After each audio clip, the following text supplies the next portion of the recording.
Bonsoir, bienvenue à vous en direct. Votre émission pour aller plus loin ce soir sur cette tentative d'attentat contre des gendarmes sur les Champs-Élysées. Le conducteur décédé était en possession d'armes et d'explosifs. Retour ce soir sur le mode opératoire, la cible et le contexte. L'analyse avec Anne Giudicelli, spécialiste des questions de sécurité et de lutte contre le terrorisme. Lendemain de second tour des législatives et c'est déjà la bataille des postes clés à l'Assemblée qui est lancée avec notamment Richard Ferrand qui va briguer la présidence du groupe La République En Marche. Il quitterait donc le gouvernement. Alors sur cette bataille qui s'engage, le match des idées avec les juristes et constitutionnalistes Anne Levade et Dominique Rousseau et plus largement sur les défis de l'opposition. Le débat est à suivre. Enfin, l'entretien, mon invité est avocat, bâtonnier de Paris, Frédéric Sicard, nous parlera notamment du projet de loi antiterroriste qui sera examiné ce mercredi en Conseil des ministres et qui pose, selon lui et les magistrats, de très nombreuses questions. Le grand entretien tout à l'heure. Voilà donc pour le programme. Merci d'être avec nous. Et avant d'évoquer ces différents sujets, dans l'actualité, cette tentative d'attentat aujourd'hui sur les Champs-Élysées, un conducteur armé a percuté un fourgon de gendarmes. Les faits avec Mounir Soussi. Les forces de l'ordre à nouveau prises pour cible sur les Champs-Élysées. En milieu d'après-midi, un fourgon de CRS a été percuté par une voiture. À son bord, un homme muni de plusieurs armes de poing et d'une Kalachnikov. 2 bouteilles de gaz seront aussi retrouvées. Après l'impact, le véhicule s'embrase. Très vite, un périmètre de sécurité est déployé. Aucun blessé n'est à déplorer parmi les policiers. L'assaillant, lui, n'a pas survécu. L'individu est décédé. L'enquête est confiée au procureur de Paris, à la section antiterroriste. Cela montre une fois de plus que le niveau de la menace en France est extrêmement élevé. L'auteur de cette tentative d'attentat, un Français de 31 ans, était fiché S pour appartenance à la mouvance islamiste radicale. Une perquisition était en cours ce soir à son domicile au Plessis-Pathé dans l'Essonne. Le ministre de l'Intérieur doit présenter mercredi en Conseil des ministres une nouvelle loi antiterroriste, un projet controversé qui vise à faire basculer certaines dispositions de l'état d'urgence dans le droit commun. Et l'analyse ce soir avec la spécialiste et fondatrice de Terrorisque, Anne Giudicelli. Bonsoir. Bonsoir. Alors, une tentative d'attentat avec un individu, on l'a dit tout à l'heure dans notre sujet, connu des services de police et qui était lourdement armé dans son véhicule. Aucun blessé, fort heureusement. Mais l'attaque était, semble-t-il, organisée, préparée. Il voulait utiliser son véhicule comme une bombe roulante. On peut presque rapprocher cela avec ce qui s'est passé hier aussi à Londres. Une voiture qui est lancée contre une foule à la sortie d'une mosquée. Vous connaissez bien ce mode opératoire, ça fait des années et des années en fait que ces cibles, qu'ils soient militaires ou simples passants, sont ciblées et touchées. Oui, tout à fait. C'est vrai que en fait, on assiste à 2 choses. D'abord, la première, c'est que tous les modes opératoires qui existent sur les fronts, dans les autres pays, notamment les pays arabes qui sont directement impactés par cette forme de terrorisme, se retrouvent sur le territoire européen. La cible militaire ou la cible policière, ça fait 15 ans que c'est le cas à l'international et c'est désormais 15 le cas. ans, donc au-delà de la naissance. Au-delà de la création de l'État islamique sous Al-Qaïda, c'est déjà le cas et il y a des modes opératoires entre guillemets qui marchent, donc on les répète, c'est aussi ça. Pourquoi ils marchent, ces modes opératoires qu'on retrouve à Londres, qu'on retrouve en Allemagne, qu'on retrouve en France? Ils marchent aussi parce que nous réagissons toujours de la même façon. Et je dirais qu'on participe aussi de l'expansion de cette menace, puisqu'il suffit aujourd'hui finalement même de rater un attentat pour créer une réaction politique, des décisions légales, enfin législatives, donc le projet de loi qui va arriver, etc. Pour créer en fait un électrochoc qui rappelle cette menace et qui permet aussi de justifier des dispositifs qui de fait s'avèrent inopérants. Vous parlez de l'état d'urgence. Voilà, tout à fait. L'état d'urgence qui est de fait a montré ses limites. On sait bien exactement le contraire aujourd'hui le ministre de l'Intérieur, Gérard Collomb. C'est ça qui est fou, c'est le paradoxe, c'est de pouvoir justifier un dispositif qui ne marche pas en disant qu'il est nécessaire pour protéger les citoyens français et qu'il faut même le renforcer. Et plus on renforce, ça c'est la leçon des 15 dernières années précisément, plus on met des couches sécuritaires, plus la menace, en fait, se modifie, évolue, et plus elle s'adapte. Et donc, en fait, j'espère que nos autorités sauront comprendre cette dynamique, cette interaction entre la menace qui s'amplifie parce qu'elle est plus compliquée à identifier au départ, et en même temps cette inflation de dynamique sécuritaire, de dispositifs sécuritaires qui s'empilent. On peut très bien comprendre ce que vous dites, et c'est votre domaine d'expertise. Il y a ce domaine-là, et puis il y a l'aspect politique. Anne Giudicelli, imaginez quel gouvernement aujourd'hui va dire à la population on va sortir de cet état d'urgence, quelle que soit son efficacité, prouvée ou pas. Absolument, donc c'est toute ça démontre que notre faiblesse, elle n'est pas tant dans la compréhension même du problème de par nos politiques, c'est la réponse qui sous-entend que l'opinion a besoin qu'on lui donne des garanties de sécurité. Or, les garanties de sécurité, c'est un deal, c'est-à-dire qu'on accepte d'être privé de nos libertés, on accepte tout un tas une tension dans la société, etc., des dispositifs, mais en contrepartie, que ça soit utile. Or, c'est tout à fait le contraire qui se passe. Donc on est face aujourd'hui, finalement, à une nécessité d'évoluer, de changer complètement notre approche. C'est compliqué parce que vous dites, et c'est un discours qu'on écoute, les policiers et les gendarmes sont visés, ciblés, parce qu'ils sont là, justement, on les prend pour cible, et d'autres disent au contraire. Finalement, malheureusement, ils protègent, ils servent presque de paratonnerre à la population parce que s'il n'y avait pas eu ces gendarmes, ce seront aussi des cibles civiles, évidemment. C'est un débat, finalement, pas être tranché. Oui, c'est un débat qui peut rester là où il en est, tel que vous venez de l'exposer, s'il n'y a pas une vraie réflexion sur les vraies problématiques. Ça, c'est le point important. Quelle est la vraie problématique, selon vous? C'est la propagation de l'idéologie. Et selon vous, on n'a pas assez mené de réflexion là-dessus. Il y a des tentatives qui sont menées. On sait très bien que les Anglais aussi mènent cette initiative et qu'il y a un dialogue aujourd'hui sur l'échange des bonnes pratiques. C'est vrai qu'il y a un travail de fond qui demande du temps. Il y en a pour, en gros, quand même une génération à faire ce travail de fond sociétal. Notre politique étrangère aussi, qui n'est jamais prise en compte quand même dans l'approche de la lutte antiterroriste. On ne prend jamais en compte nos choix de politique extérieure. Les crises qui agitent quand même une bonne partie du monde et qui fait résonance ici. Faut-il changer ou adapter notre politique étrangère parce que nous sommes frappés pour les différents gouvernements? Non, parce que dans ce cas-là, eh bien, on se résigne face aux terroristes. C'est pas dire on va se résigner et on va s'adapter à la menace. C'est tout le temps la menace qui s'adapte à nos réactions, de toute façon. Donc il faut juste prendre conscience, dans notre approche en matière de politique extérieure, que ce qu'on fait, ce que la France fait à l'extérieur, a des résonances sur le territoire national. Et que c'est là-dessus, il y a aussi comment on parle des choix de politique extérieure. Qu'est-ce que ça veut dire? Est-ce qu'on a vraiment une cohérence? Est-ce qu'on peut être allié avec, je dirais, des puissances qui contribuent aussi à faire que cette forme de terrorisme qui ont des relations troubles avec ces organisations terroristes. Donc c'est ces questions de fond qui, certes, ne sont pas agréables politiquement, mais qui sont nécessaires au plan sécuritaire.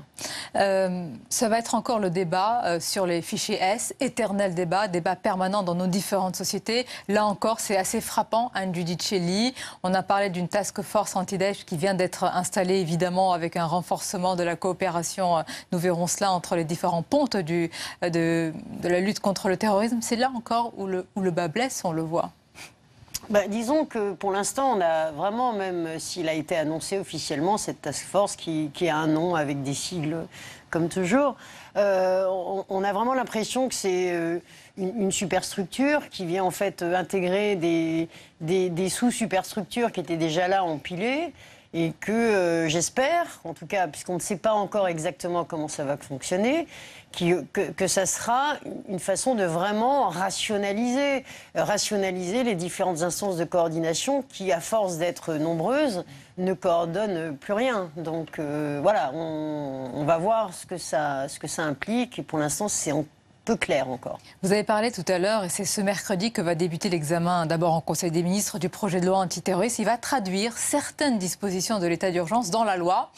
J'ai cru comprendre que vous n'étiez pas d'accord sur cette transposition. Malgré tout, est-ce que le fait que les forces de police, le cadre policier interviennent rapidement, presque prime sur le cadre judiciaire, c'est pas aussi l'efficacité qui est là mise en avant? C'est le principe des mesures d'exception, hein, de toute façon. Donc ces mesures d'exception qui ont été instaurées sous la forme d'état d'urgence, aujourd'hui le projet c'est précisément parce que politiquement c'est compliqué de dire on arrête de faire cet état d'urgence, on va l'inscrire dans le marbre de la Constitution et du coup effectivement ça peut poser des problèmes sur le plan, je dirais, aussi du rapport avec le judiciaire qui est écarté de ces démarches-là. Certes, c'est important de protéger les populations. On peut l'accepter si, par ailleurs, on mène une politique à plus long terme et vraiment sur l'idéologie. Vous insistez sur ce point essentiel. Oui, bien sûr, parce qu'il est écarté des approches même de déradicalisation. Une réflexion que vous menez notamment, j'imagine, dans votre structure de conseil terroriste. Merci Anne Giudicelli, merci pour votre analyse. Merci. La suite de votre émission, on va revenir à l'actualité politique au lendemain du second tour des législatives. Eh bien, la bataille des postes à l'Assemblée. Et puis, nous parlerons du paysage bousculé. C'est juste après le tour d'horizon de l'actualité du jour.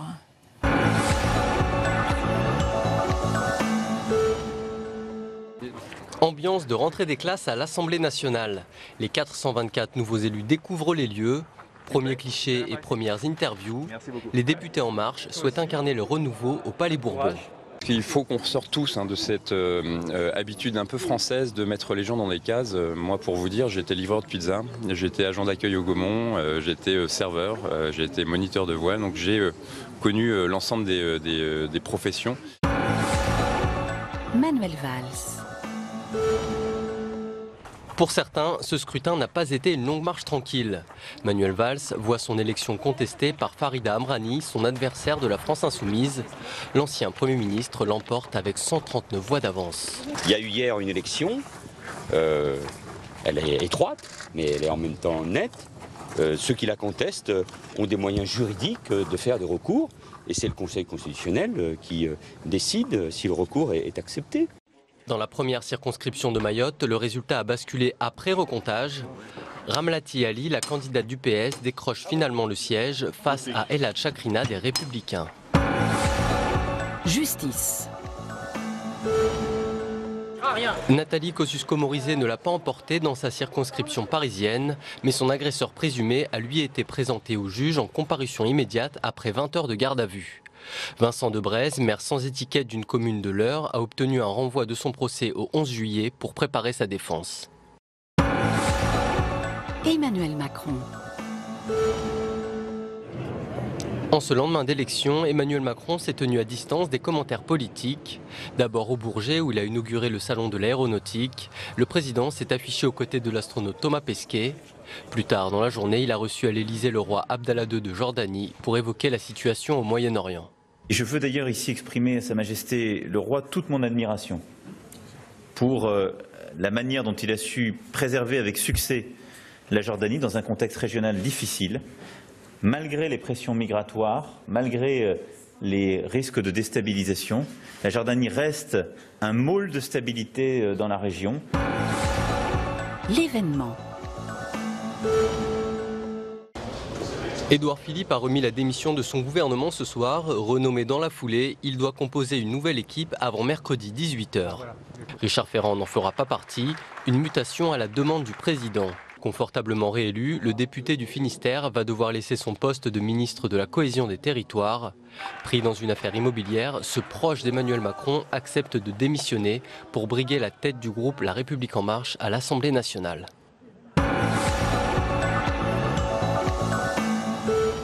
Voilà, lendemain de second tour et large marge de manœuvre pour le président Macron. Une majorité pour agir avec un calendrier de réformes très serré, un nouveau gouvernement avec peut-être des ajustements un peu plus amples que ceux qui avaient été annoncés. Nous allons en parler. Et puis cette question aussi ce soir, comment exister et agir face à la majorité présidentielle, la droite, la gauche, le Front National. Pour en parler, nos invités ce soir, Christelle Bertrand, bonsoir. Bonsoir. Bienvenue, journaliste au Parisien Magazine, l'éditorialiste Hélène Pilichevski qui nous accompagne, bonsoir. Bonsoir. À vos côtés, Jérôme Sainte-Marie, bonsoir. Bonsoir. Président de l'Institut Polling-Vox. Et Bruno Dive, bonsoir et bienvenue. Bonsoir Sonia. Éditorialiste à Sud-Ouest. Alors la première question, c'est l'actualité. Eh bien, c'est un changement qui n'était pas forcément attendu, un remaniement qui était annoncé comme technique et qui pourrait être un peu plus large avec un départ, celui de Richard Ferrand, pour briguer la présidence du groupe de La République En Marche. Est-ce que vous pensez, Bruno Dive, que c'est un coup double ? On l'exfiltre du gouvernement à cause du climat des affaires et en même temps, on met quand même quelqu'un d'expérimenté à la tête du groupe. Exactement. C'est quelque chose qui était assez prévisible quand, au plus fort de l'affaire Ferrand. On voyait bien que Emmanuel Macron ne voulait pas le faire démissionner pendant la campagne. Il estimait qu'il pouvait prendre le risque de le garder vu l'ampleur de la majorité qui s'annonçait. Et là, il l'exfiltre en douceur, mais avec fermeté, parce que il aurait pu laisser dire que Richard Ferrand partait de sa propre volonté pour aller présider le groupe. C'est ce qui s'était passé en 1981, par exemple. En 1981, on avait eu Pierre Jox et Louis Mermaz qui étaient ministres dans le premier gouvernement Mauroy. Ils étaient partis du gouvernement après les législatives pour présider l'un l'Assemblée nationale et l'autre le groupe. Mais ils étaient partis. C'était pas une sanction. Là, c'est tout de même une forme de sanction parce que l'Élysée fait savoir que c'est à la demande du président qui part, que Richard Ferrand s'en va. Donc c'est un acte d'autorité.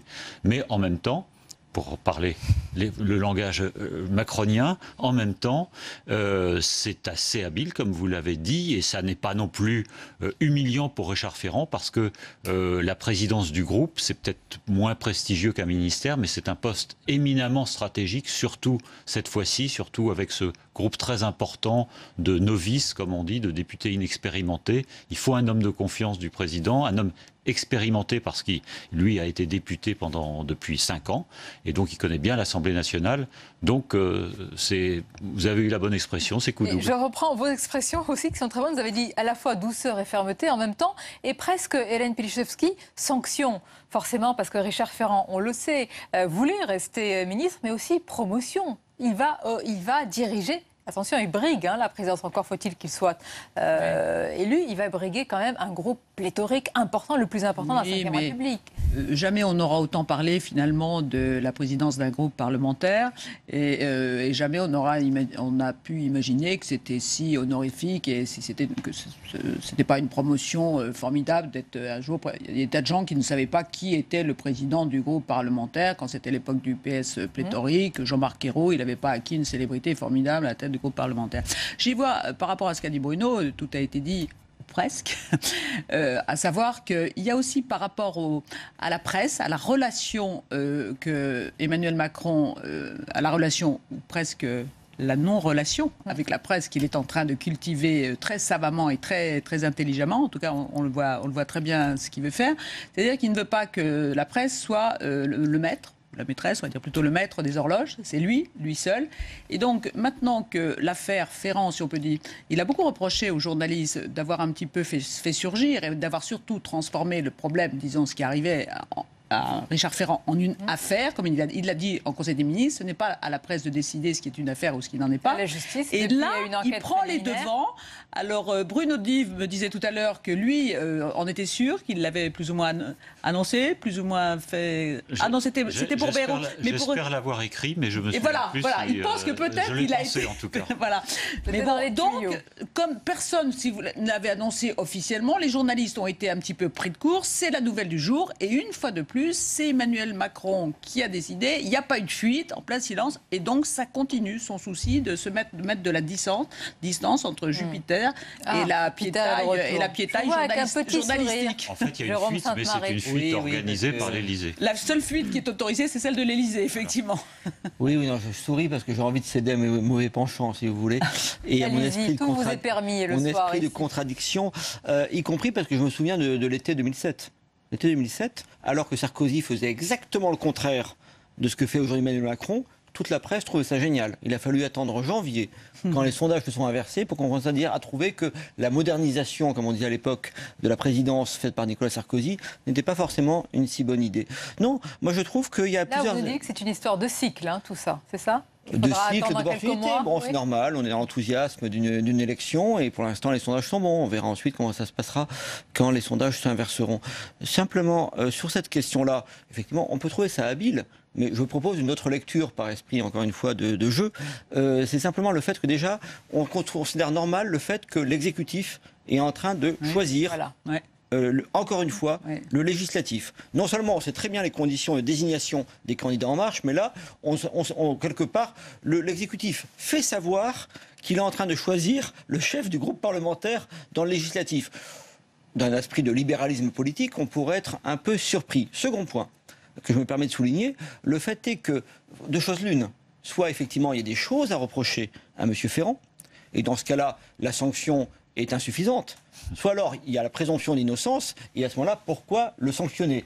Donc on l'éloigne, mais en l'éloignant, on n'éteint pas forcément l'affaire. Que se passera-t-il le jour où il y aura effectivement, si jamais, je ne connais absolument pas l'affaire sur le fond, mais si jamais il y avait un développement de l'affaire, que se passerait-il? À ce moment-là, ça serait simplement, la patate chaude serait en quelque sorte transférée au législatif, aux députés. Encore une fois, le essentiel sur lequel j'attire votre attention, c'est le fait de la confusion des pouvoirs illustrée et assumée. Ça, c'est un point essentiel, hein, Christelle Bertrand. C'est vrai, on allait le souligner. Alors, est-ce qu'il a été choisi? En tout cas, il va briguer la présidence. Attention, hein, c'est comme ça que ça va se passer. Mais c'est vrai qu'il est désigné. Ça a été clairement annoncé ce soir. Oui. Il sera le futur président du groupe En Marche. Et on souligne par ce fait-là tout ce qu'on a pu dire d'ores et déjà sur ce groupe, La République En Marche, qui est constitué essentiellement de députés novices, qui n'ont jamais fait de politique, qui n'ont jamais siégé à l'Assemblée, et qui finalement vont sans doute, en tous les cas dans les premiers temps, il faut espérer que ça se passe différemment ensuite, obéir aux ordres qui viendront de l'exécutif, qu'ils soient de Matignon ou qu'ils soient de l'Élysée.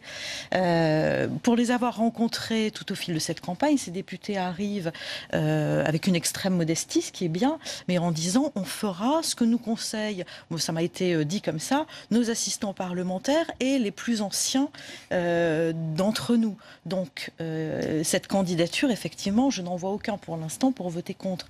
Et en effet, je suis d'accord, le message est compliqué, c'est-à-dire on l'exfiltre parce qu'il devient un peu gênant pour la bonne marche du gouvernement, et cette image qu'a voulu donner Emmanuel Macron d'une classe politique nouvelle qui ne fonctionne pas comme l'ancienne, et on le place quand même à un poste extrêmement exposé, où il va devoir en effet gérer ses députés inexpérimentés. C'est pas forcément bon pour l'image de l'Assemblée. Finalement, le double message n'est pas forcément extraordinaire. Non, c'était juste pour répondre à Jérôme Sainte-Marie, je ne vais pas le laisser provoquer comme ça en rond tout seul. Il dit que c'est une intervention de l'exécutif dans le législatif, ce qui est vrai. Mais contrairement à ce qu'on pourrait croire, ça n'est pas, en l'occurrence, une exception française. Dans toutes les démocraties occidentales, en Europe en tout cas, c'est le chef de l'exécutif qui, peu ou prou, plus ou moins discrètement, choisit le leader du groupe parlementaire. En Allemagne, c'est Angela Merkel qui choisit le leader du groupe CDU. En Grande-Bretagne, pareil, c'est toujours le parti au pouvoir. Souvent, alors, c'est peut-être pas fait par des communiqués officiels. Souvent, le Premier ministre est issu de la majorité parlementaire. C'est tout à fait différent. S'il n'y a pas d'élection présidentielle, ça change complètement le système. Mais il y a un partage des pouvoirs et le choix du président, qui est toujours important partout dans les démocraties occidentales. Le président du groupe parlementaire majoritaire se fait toujours au minimum avec l'aval du chancelier. Et vous trouvez peut-être juste une excuse en ce sens que le parti est à peine constitué et c'est l'œuvre complète d'Emmanuel Macron. Il n'a personne à qui laisser les rênes pour l'instant et prendre les décisions importantes à sa place.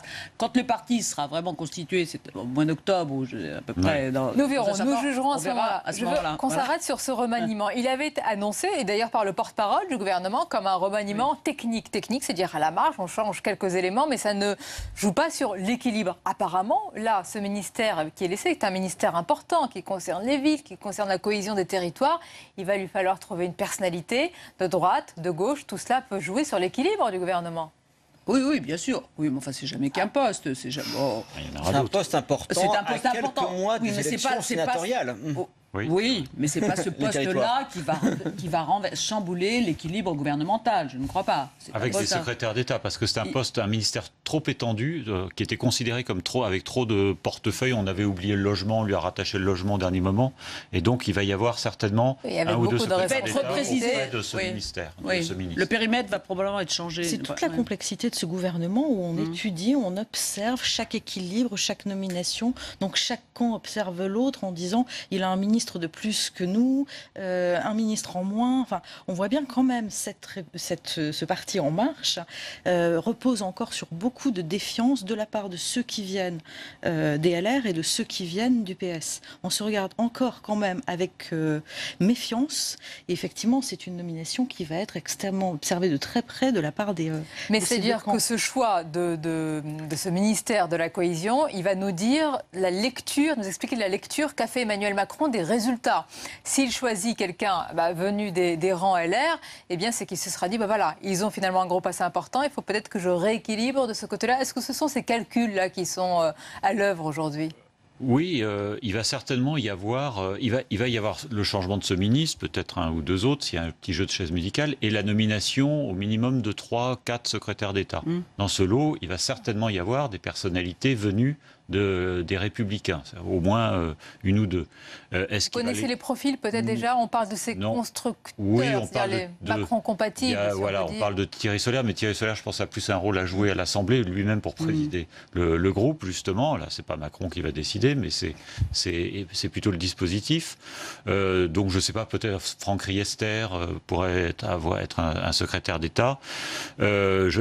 Pour ce ministère de la Cohésion, je ne sais pas si ça ira aux Républicains ou s'il va nommer...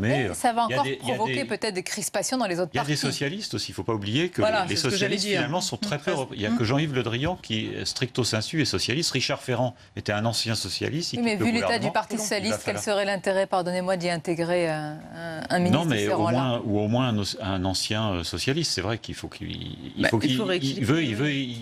équilibre un petit peu, et puis il va y avoir et puis la personnalité du président de l'Assemblée nationale. Exactement, il va y avoir un jeu d'équilibre avec la présidence de l'Assemblée qui n'est toujours pas pourvue non plus. Et les Républicains ont été bien servis. Les Républicains ont été bien servis quand même dans le premier gouvernement. Pas assez si on écoute Édouard Philippe, le Premier ministre, qui voudrait d'autres personnalités, mais c'est jamais assez. En tous les cas, tout ça va provoquer encore des crispations, des tensions au sein des autres partis. On va en parler, la droite, la gauche, le Front National, la France Insoumise. Mais d'abord, on va se remémorer cette photographie et cette physionomie de l'Assemblée avec ces nouveaux équilibres. On voit tout cela avec Stéphane Amalian. Le premier chiffre à retenir est celui de l'abstention. Elle s'élève à 57,4% pour le second tour, un record depuis 1958.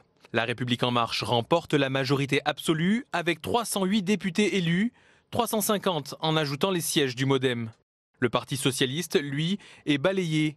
Les Républicains et l'UDI deviennent la première force d'opposition avec 137 sièges. La France Insoumise de Jean-Luc Mélenchon peut, quant à elle, créer son propre groupe politique quand le FN remporte 8 sièges. Cette nouvelle assemblée est celle du renouvellement. 74% des élus n'ont jamais été députés. Et l'âge moyen tombe à 49 ans contre 54 en 2012. Une assemblée aussi plus féminine, 224 femmes siégeront au Palais Bourbon contre 155 en 2012. Parmi les élus, les cadres restent bien représentés. Ils seront 180 et 103 professions libérales. Les chefs d'entreprise, les enseignants et les agriculteurs sont en hausse quand le nombre de retraités diminue. Un ouvrier et un étudiant font aussi leur entrée dans la Chambre des députés. La droite, la gauche, le Front National, tous les partis sont en ébullition. Stratégie et introspection sont au menu. On va d'abord parler de la droite. Alors, on peut dire qu'ils ont limité la casse, Christelle Bertrand, mais les prochains jours, mais les prochaines heures déjà sont très délicats chez les Républicains avec ce risque de scission vraiment. Est-ce qu'il est réel selon vous? Moi je dirais que la bataille commence pour les Républicains. Et elle commence tout juste parce que jusqu'à présent chacun a tenu parce qu'il fallait tenir pour la campagne présidentielle, puis tenir pour que législative ne soit pas réellement une catastrophe et finalement ils s'en sortent plutôt pas mal. C'est maintenant que les choses vont commencer à se jouer parce que ce profil l'élection à la présidence des Républicains. Laurent Wauquiez se positionne pour l'instant assez clairement. Vont-ils laisser le parti à Laurent Wauquiez et créer tous ceux qui veulent bien tendre la main à Macron, ceux qui ne veulent pas forcément lui tendre la main mais qui font partie de l'aile modérée des Républicains, que vont-ils faire? Abandonner ce parti, en créer un autre, essayer de prendre la tête de ce parti, sachant que les militants sont plutôt proches de la ligne de Laurent Wauquiez, mais que les élus sont plus proches. Alors on parle de Xavier Bertrand pour reprendre la présidence du parti, en tous les cas pour se présenter contre Wauquiez. Les élus sont peut-être plus proches de cette ligne-là, donc ça va être très compliqué. La première bataille, ça sera le groupe parlementaire. Est-ce qu'ils n'en créent qu'un seul? Est-ce qu'ils suivent les tentations, par exemple, d'un Thierry Solère qui aimerait créer un groupe entre En Marche et les LR. Voilà, tout ça va se jouer dans les prochains jours. Dans quel état ils sont sortis, Bruno Dive, les Macron compatibles, entre guillemets, les constructeurs de cette bataille des législatives? J'ai pas regardé encore de près, hein, honnêtement, mais ça n'est pas les grands bénéficiaires de la poussée des Républicains par rapport à ce qu'on pouvait attendre au premier tour. C'est-à-dire que je pense qu'on s'attendait à ce qu'ils soient une vingtaine, hein, grosso modo. Ils sont, à ma connaissance, toujours une vingtaine.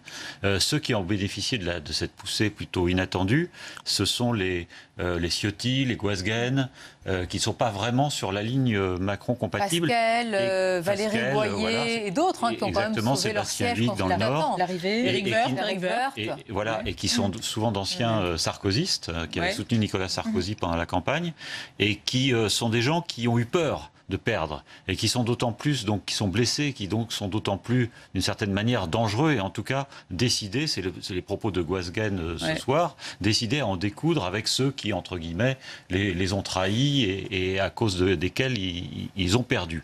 Donc, moi, je crois que paradoxalement, cette poussée des Républicains, cette bonne résistance des Républicains, est une mauvaise nouvelle pour eux, pour le parti, et une bonne nouvelle pour Emmanuel Macron, parce que un petit groupe républicain aurait été plus tenté de rester soudé. Un grand groupe républicain va être plus tiraillé par les forces centrifuges, et donc va être amené à se séparer. Vous êtes d'accord, Jérôme Sainte-Marie? Je ne sais pas, je suis pas sûr, dans la mesure où, de toute façon... Pourtant, c'est un paradoxe. Oui, non, mais je suis sûr de le comprendre. Vous qui êtes friand des paradoxes. Je suis sûr de le comprendre dans la mesure où, là, il faut revenir à la simplicité. On va avoir à choisir, enfin le groupe en tout cas, les députés en général, socialistes aussi, le même problème est le même, et vont devoir bien savoir s'ils votent ou pas des textes gouvernementaux. Est-ce qu'ils votent c'est quand même, enfin je sais pas, peut-être qu'on va faire, on peut avoir, mais il faut être ouvert à la modernité, donc peut-être qu'on peut avoir des groupes où les gens votent les uns contre les autres. Ça a toujours existé. Là, il y a le vote de confiance d'abord. C'est des choses fondamentales quand même. C'est l'heure de la clarification, c'est le vote de confiance quand même. Ça va être déterminant.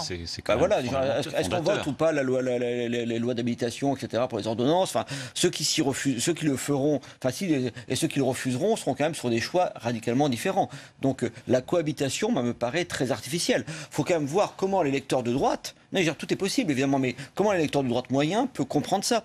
Si la famille de droite veut continuer à se décrédibiliser, qu'elle le fasse. Mais à ce moment-là, on dira, mon député, je ne sais pas s'il a voté pour ou contre, etc. Ça devient totalement illisible. Là, il y a quand même un choix politique qui est, c'est pas une question de sensibilité, c'est qu'il y a un vote. Oui. Jérôme Sainte-Marie ou Hélène Pélichowski, que peuvent gagner ces parlementaires Macron compatibles? Qu'est-ce qu'ils peuvent gagner maintenant? Oui, mais en plus, je crois qu'ils sont en train de se compter, effectivement, et que c'est pas absolument sûr qu'ils aient le quota nécessaire pour la constitution d'un groupe identifié comme tel.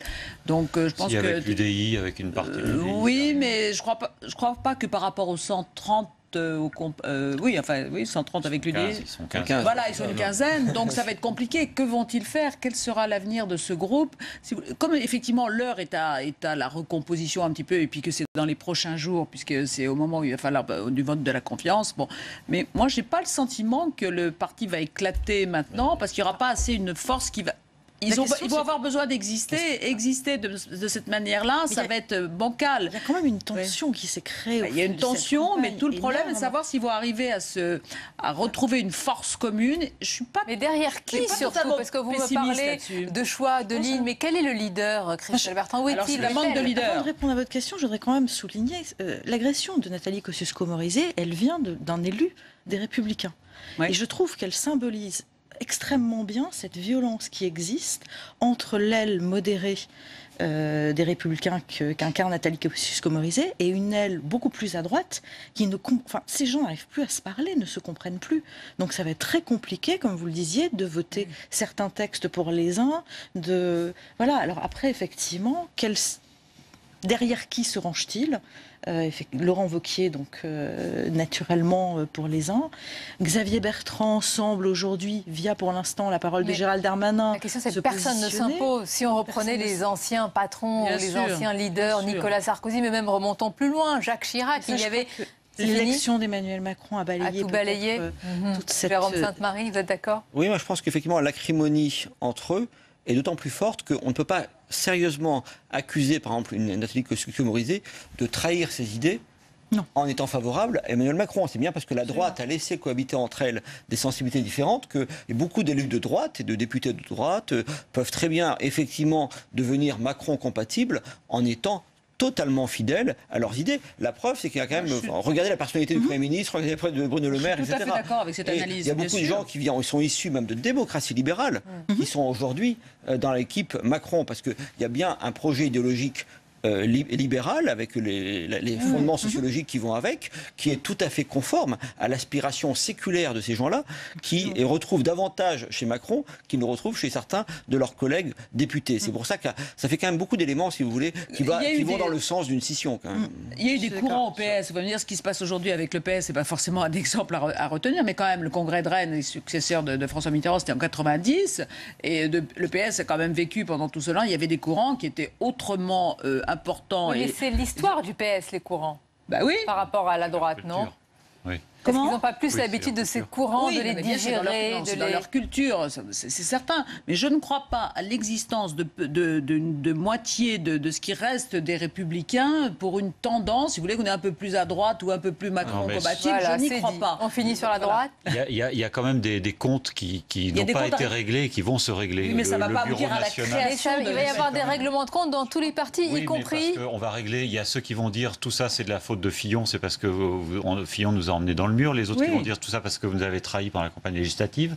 Et il y a aussi, c'est quand même, à mon avis, cet acte fondateur de la scission, c'est cette non-prise de position au lendemain du premier tour de la présidentielle, le refus de prononcer le nom d'Emmanuel Macron, qui a quand même choqué, et donc de s'engager clairement, de ne pas choisir entre le vote blanc et Macron, qui a quand même choqué un certain nombre de gens. Donc, et ça, c'est quelque règlement de compte en perspective et déjà dès ce soir. Également, pardonnez-moi, au Front National, on va écouter, pardonnez-moi, la présidente du Front National, Marine Le Pen, élue députée. Une des premières choses que nous ferons, c'est de réclamer, bien entendu, la proportionnelle.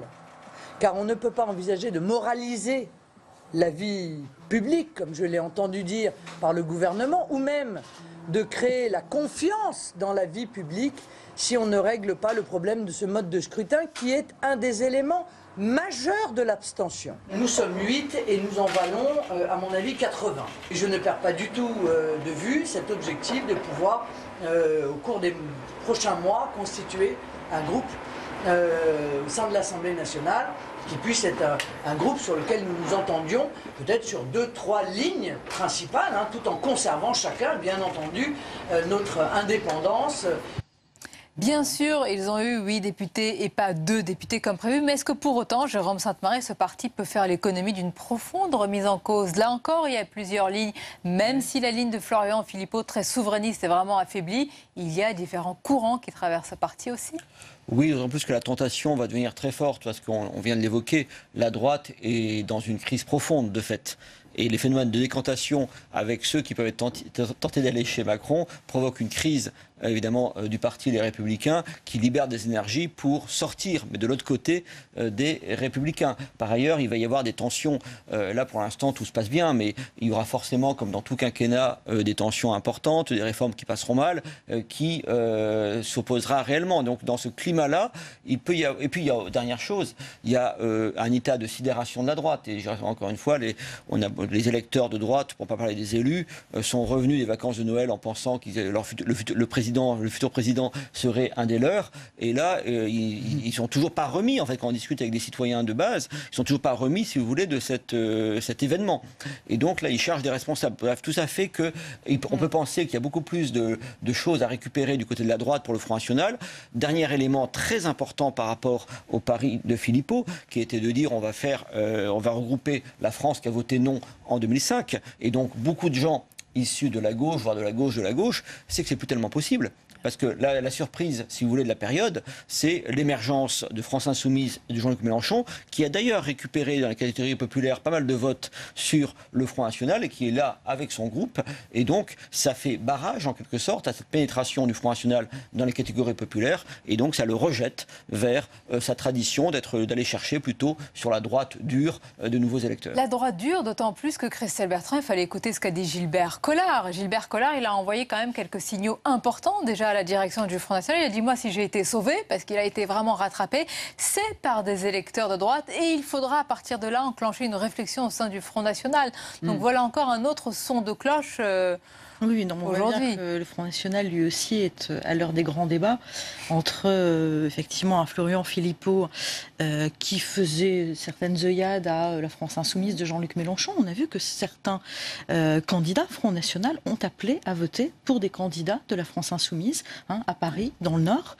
Et la ligne plus traditionnelle du Front National, qui, comme Marion Maréchal-Le Pen, qui a elle-même dit qu'elle pourrait tout à fait travailler avec des élus, Laurent Wauquiez notamment. Après, la question qui se pose, c'est aussi quelle réaction de la part des Républicains. C'est-à-dire qu'ils n'ont, à mon avis, aucun intérêt à se laisser absorber par le Front National. Et là, il y a un grand danger pour eux. Donc, je ne pense pas que ces discussions aillent plus loin que, finalement, faire des signaux pour dire la normalisation continue. Donc, on pourrait, cette fois, passer un nouveau cap qui n'a jusque-là jamais été franchi et travailler avec des élus républicains. Je ne pense pas que ça aille plus loin que ça. Vous êtes d'accord? Ça n'ira pas plus loin, Bruno Dive, Hélène Pilchowski? Non, je crois pas. Je crois que si la barrière avait dû être étanche, enfin la frontière étanche, on l'aurait vu là, au cours de cette élection. Alors ça changerait si Marion Maréchal-Le Pen revenait, en effet. Mais non, mais je voulais juste réagir à ce que disait Marine Le Pen. Il faut instaurer une dose de proportionnelle. C'est vrai, c'est un débat qui va venir. Mais hier, les électeurs ont instillé eux-mêmes une dose de proportionnelle. En corrigeant leur vote du premier tour, qui donnait une majorité absolue, mais trop absolue à Emmanuel Macron, le vote d'hier, c'était de renforcer les oppositions et de permettre à tous les courants de pensée d'être plus ou moins honorablement représentés. La dose de proportionnelle, on l'a eu hier, donc on n'en a pas besoin finalement. Non, mais il y a eu des projections qui ont été faites par les sondeurs. Jérôme Sainte-Marie, c'est ce que vous allez dire sans doute, des projections qui font que Pas du tout. Le nombre des députés par groupe est un peu différent, mais il faut reconnaître que là, aujourd'hui, il y a quand même une bonne représentation des courants politiques français à l'Assemblée. Absolument pas. Il y a une bonne représentation. Absolument pas. Elle n'est pas conforme au nombre d'électeurs. Absolument pas. Vous ne pouvez pas. Avec la dose de proportionnelle, on aurait eu la même chose. Oui, exactement. Il y a eu des projections qui ont été faites. Avec toute l'estime que j'ai pour vous deux, on ne peut pas dire que, alors que le Front National, si on était à la proportionnelle, aurait dans les 80 élus, le fait qu'il en ait 8 correspondent à une représentation normale. Par ailleurs, on ne peut pas dire, je suis désolé, avec toute l'estime que j'ai pour vous, Bruno, on ne peut pas dire que les électeurs aient voulu quoi que ce soit, raisonner comme si l'électorat voulait quoi que ce soit, c'est pas une façon de faire, à la mesure où, de toute façon, d'une part, la plupart n'ont pas voté, et que personne ne sait ce que va faire le voisin. Donc l'électorat ne décide jamais. Les électeurs décident des choses pour eux-mêmes, mais pas ça. Non, on a une disproportion dans la représentation des forces politiques. Si elle ne vous apparaît pas, elle apparaît aux Français, en tout cas. Et dans les sondages, ça apparaît très clairement. Alors là, je vous laisse la liberté de regarder n'importe quel exercice. Moins 61% de voix au Front National aux législatives par rapport au vote pour Marine Le Pen. Regardez la représentation par rapport au vote qui a eu lieu sur un électorat pourtant incroyablement resserré. Et je vois le Front National, je pourrais parler de tout le reste. Il est évident que le fait qu'une formation qui a 15% des inscrits a une majorité absolue dans n'importe quel pays européen et en fonction justement des plus libéraux, de la démocratie libérale la plus accomplie, pose un problème. Et c'est un problème. Ça pose un problème, y compris probablement d'ailleurs pour le gouvernement. Donc eux-mêmes considèrent qu'il y a eu une apparence trop forte par rapport à quelque chose qui finalement les embarrasse. À la limite, ils sont presque heureux, je pense, d'avoir échappé à une majorité trop large. Ce qui va être fait pour cette promesse de proportionnelle. Mais il faut distinguer la proportionnelle que personne ne propose vraiment et de la dose de proportionnelle. Exactement. Il faut qu'on parle de Jean-Luc Mélenchon. Est-ce que vous êtes d'accord? Tiens, tour de table rapide pour dire qu'il a réussi son pari. Son pari d'abord lui-même, autour de lui, le groupe, et puis l'effacement, le remplacement du Parti Socialiste Christelle Bertrand, même s'il a été beaucoup aidé évidemment par Emmanuel Macron dans la stratégie. Voilà, les deux bouts vont faire... Je ferai une double réponse. Oui, il a un groupe plus important que celui qui était annoncé, donc il en est très heureux. Il a un groupe qui est quasiment équivalent à celui du groupe socialiste. Donc effectivement, ça change tout, lui qui était extrêmement minoritaire jusqu'à présent. Quand même, petit bémol, c'est que derrière le Front National, ceux qui se sont le moins mobilisés sont les électeurs de la France insoumise lors de ces élections législatives. Ils ont perdu énormément d'électeurs par rapport à la campagne présidentielle. Je pense que le fait que Jean-Luc Mélenchon n'ait pas voulu choisir entre Emmanuel Macron et Marine Le Pen a choqué un certain nombre d'électeurs qui avaient considéré que cette lutte contre le Front National était prioritaire. Lui-même en avait fait l'une de ses priorités lorsqu'il s'était présenté à Hénin-Beaumont. Et là, il y a un changement de cap qui me semble avoir pu déstabiliser un certain nombre d'électeurs. Vous avez l'air d'accord, oui. En tous les cas, voilà, force est de constater que les électeurs se sont beaucoup moins mobilisés. L'engouement pour Jean-Luc Mélenchon et le nombre de voix qu'il a pu récolter sur son nom pour la présidentielle tient beaucoup à sa personnalité. On le dit constamment, on l'a dit et redit, on ne va pas répéter sans arrêt la même chose. La rencontre d'un homme, sa verve, la présidentielle en France, la rencontre d'un homme et du peuple. Donc il n'y a pas de raison non plus de vouloir absolument assurer qu'il faut se baser sur le nombre de voix à la présidentielle pour dire combien il y aura de voix aux législatives et combien ça fera de députés. Il n'est pas dit que le nombre des députés doit être proportionnel aux voix aux législatives. Oui. Je voudrais juste... oui. Allez-y. Le juge de paix, Bruno Dive. Non, je sais pas, mais... Non, pas avec Mélenchon, en tout cas, parce que... Non, je voudrais juste rappeler que, pour répondre à votre question, est-ce qu'il a réussi à son pari? Oui, il l'a doublement réussi, puisqu'il est élu député de Marseille, ce qui n'était pas évident, et très bien élu. Et il a un groupe parlementaire, ce qui n'était pas évident non plus.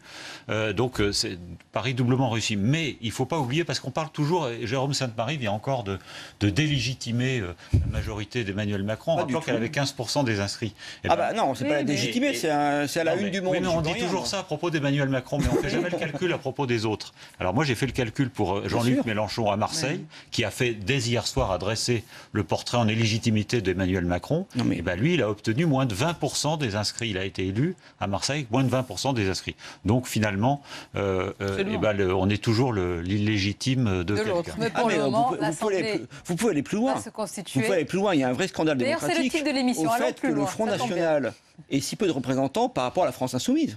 Oui, bien sûr. Le problème n'est pas un problème de choix idéologique, etc. Le problème, c'est qu'effectivement, on a une représentation qui est totalement désaccordée par rapport aux choix électoraux. Non seulement à la présidentielle, mais également au premier tour des législatives. Par ailleurs, vous ne pouvez pas faire l'impasse sur le fait que l'abstention a une sociologie très particulière, à cette élection comme à toutes les autres, et que le fait que, justement, la droite est en mauvaise position, parce qu'avec une sociologie de la participation qui est aussi favorable aux personnels âgés, aux catégories bourgeoises, et le fait qu'elle arrive tout juste à maintenir son score de la présidentielle, est un très mauvais signe pour elle. Inversement, on sait très bien que ça dévaste beaucoup d'enseignements les catégories pour la suite. Alors regardez, on va découvrir quelques unes pour la revue de presse des quotidiens demain. Regardez celle de Libération.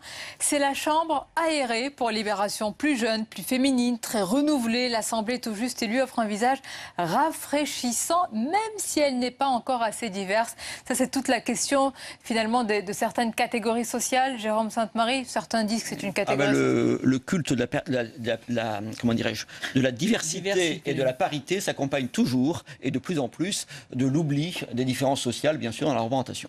C'est peut-être même sa fonction, d'ailleurs, si on y réfléchit. Ouest France, regardez, une assemblée, là encore, rajeunie et féminisée, avec peut-être, on le verra, au perchoir, on n'en a pas beaucoup parlé tout à l'heure, Bruno Dive. Oui. Quelle personnalité?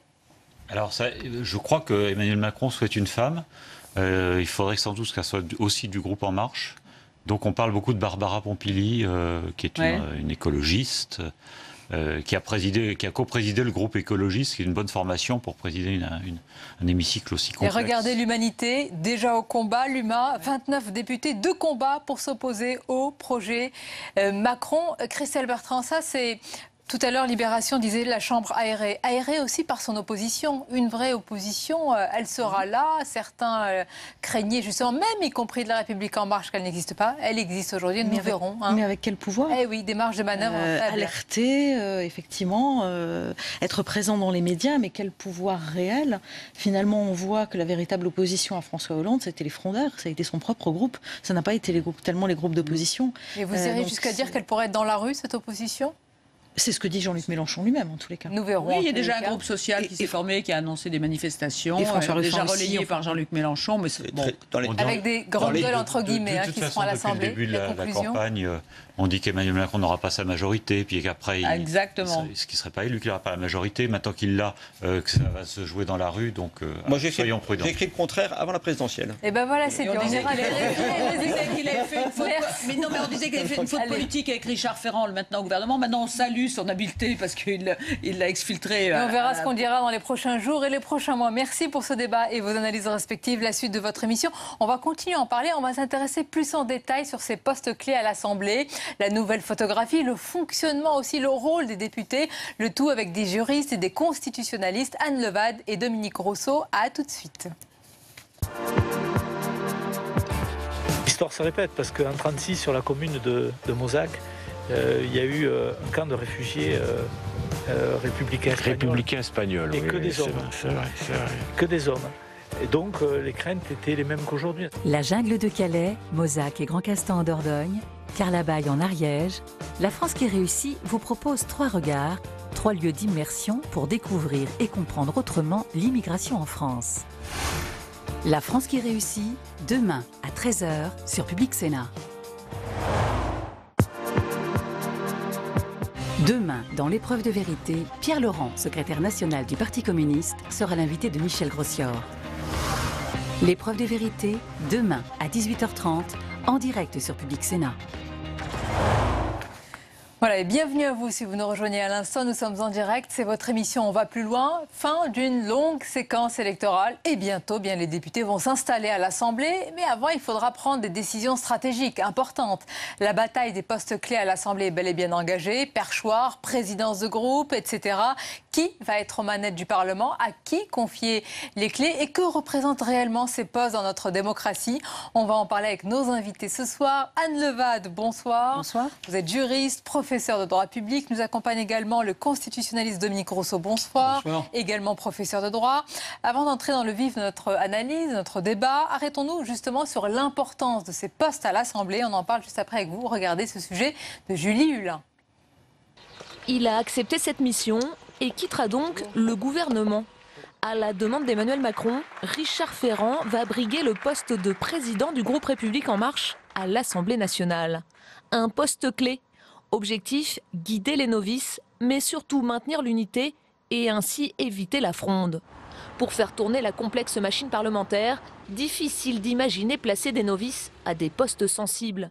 Il y en aurait une quarantaine.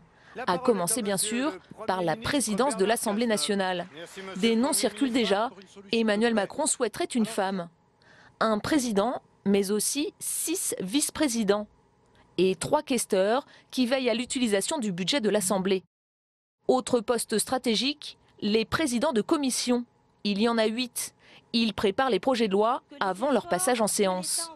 La présidence de la commission des finances est traditionnellement attribuée à un député de l'opposition. Séance inaugurale à l'Assemblée nationale, mardi 27 juin, pour l'élection du président de l'Assemblée.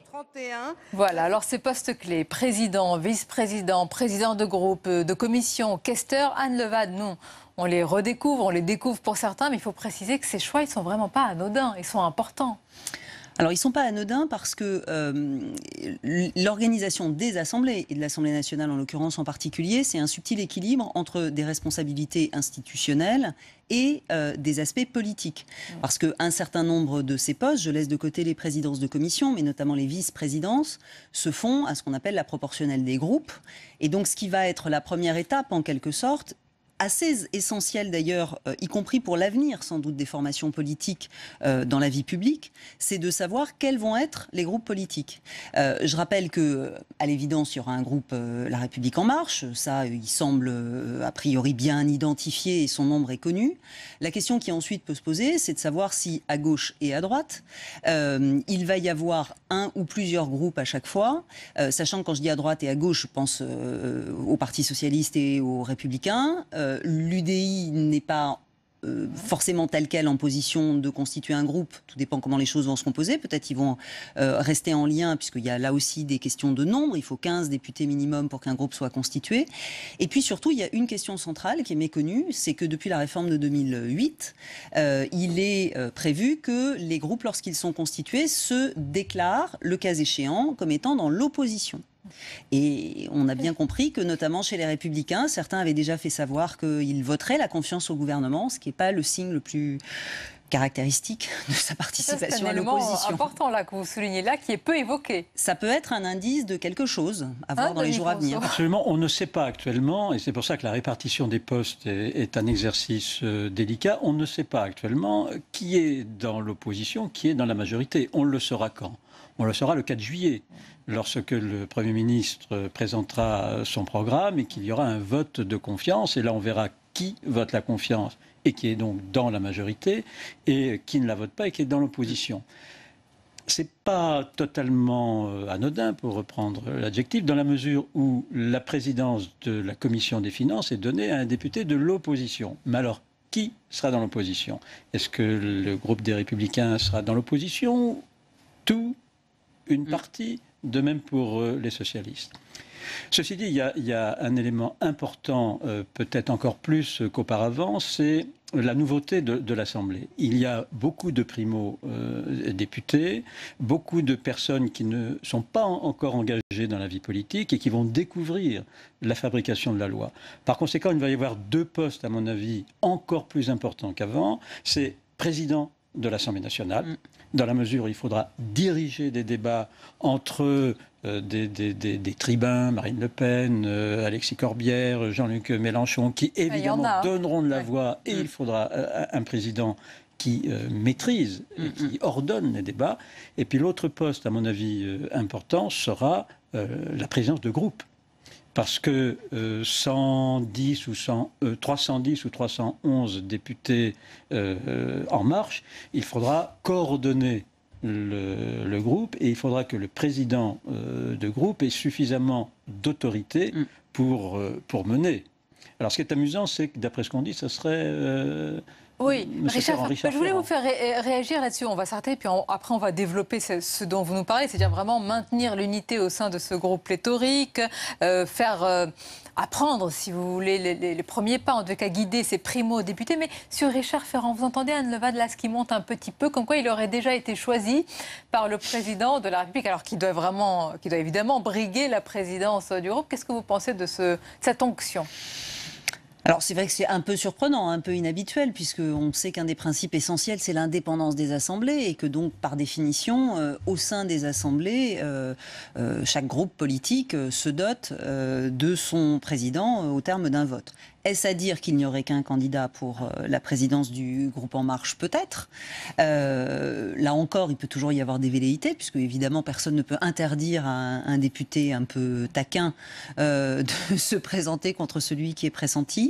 Le fait est que c'est aussi, Dominique le disait très bien, il y a un enjeu, le terme est parfois mal perçu, j'allais dire à la fois de discipline et d'acculturation en quelque sorte au sein de l'Assemblée. Il y a des usages qui font que tout cela fonctionne, et donc c'est vrai que je comprends la très grande attention qu'a le président de la République sur celui qui, effectivement, aura ce poste clé.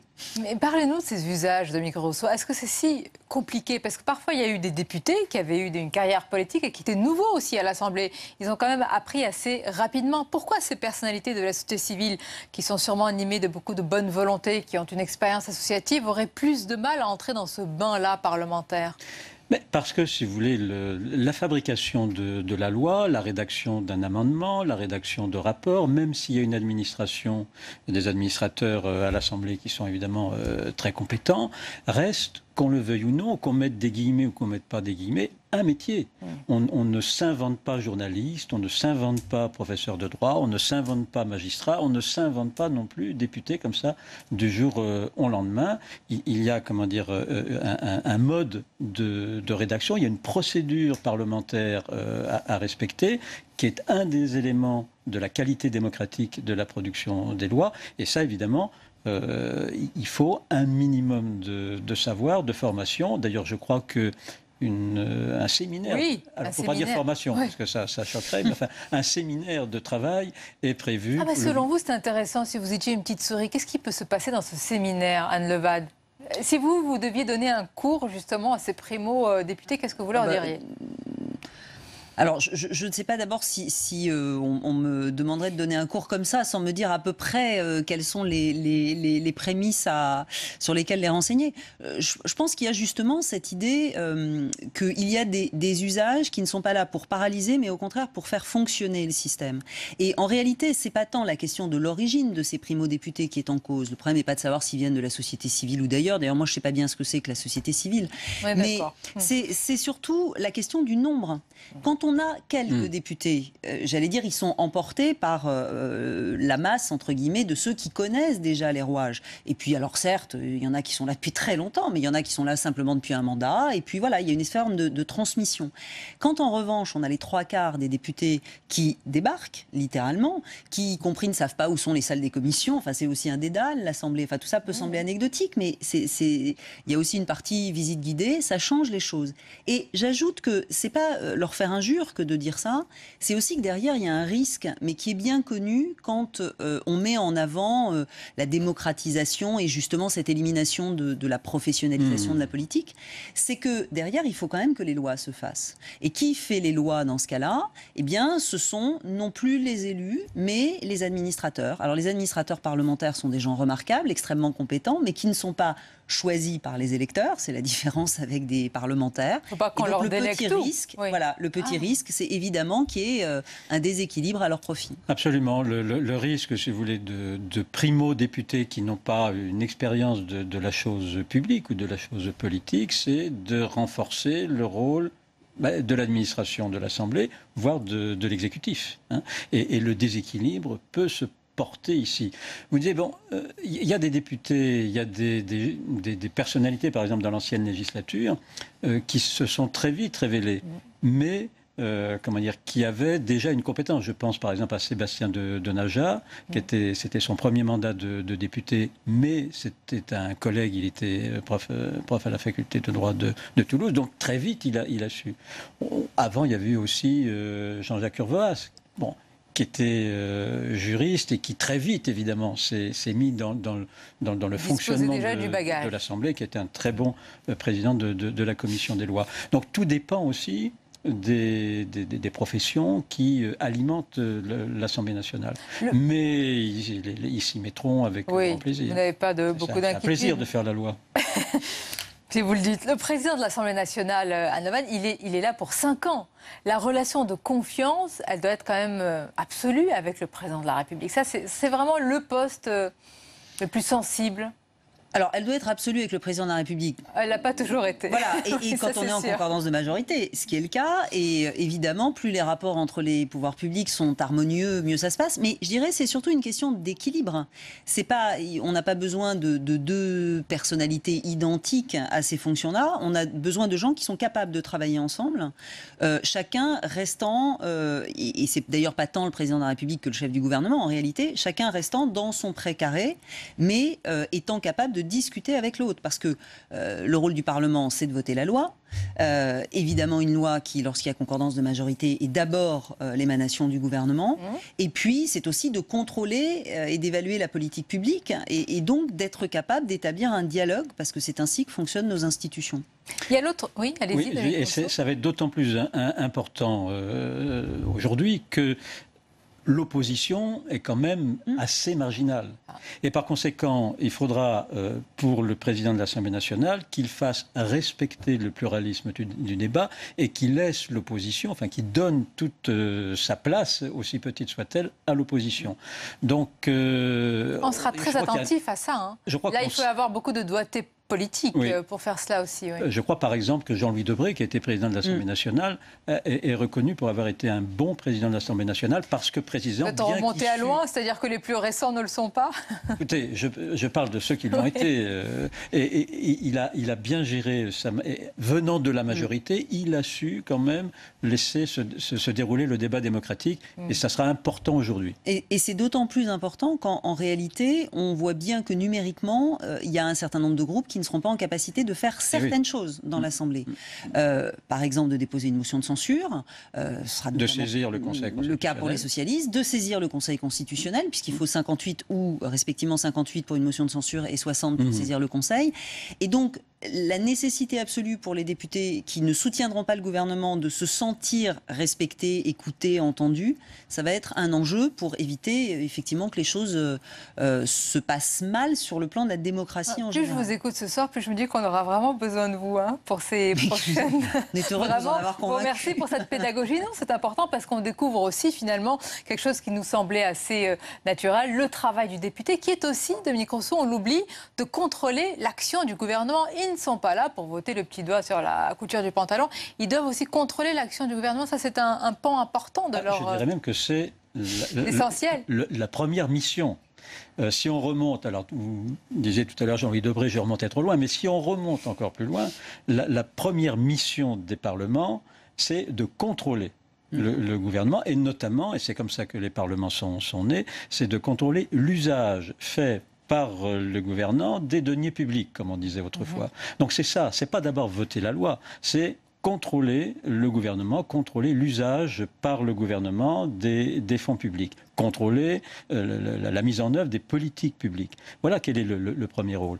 Et comme nous avons maintenant, parce que ça aussi c'est un élément qu'on n'a pas encore introduit dans le débat, mais non seulement ce sont des primo-députés, mais ce sont des mono-députés. Ils ne pourront pas partir pour aller se détendre comme maire ou comme président de conseil général. Ils auront un peu en circonscription quand même. Voilà. Mais ils seront que députés. Par conséquent, non seulement primo, mais ils sont que députés, et par conséquent, ils auront tout le temps nécessaire pour exercer ce qui est la mission du Parlement, contrôler l'action, la définition et la mise en œuvre des politiques publiques. Parce que bon, on le sait très bien, près de 80-85% des lois sont d'origine gouvernementale. Et on demande aux députés de déposer un amendement, de modifier à la marge. Mais globalement, la législation est d'origine gouvernementale.